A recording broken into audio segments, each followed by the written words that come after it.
দিদির বাড়ি মায়ের পুজো। স্বপ্নে মা ধরা দেয় তার ভক্তদের কাছে। থেকে দিদির বাড়িতে মায়ের পুজো হয়ে আসছে আর এই পুজোরই প্রস্তুতি চলছে।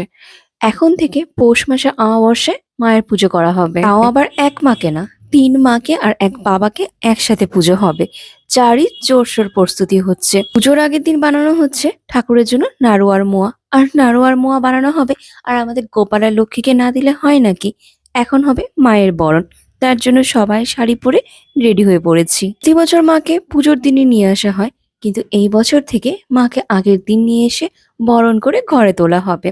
দিদি মাকে খুব ভালোবাসে। মা আর দিদির সাথে একটা আত্মার সম্পর্ক। পুজোর আগে দিদি আর তনয়দা মার স্বপ্ন দেখবেই দেখবে। মা বাড়িতে ঢোকার সাথে সাথেই না আমাদের প্রত্যেকের মনে একটা শান্তি বিস্তার করছিল। মনে হচ্ছিল কি, এই তো মা চলে আসছে, আর কি চিন্তা আমাদের। তাই আমরা সবাই মিলে আনন্দের সহিত মায়ের পুজোর প্রস্তুতি নিচ্ছিলাম।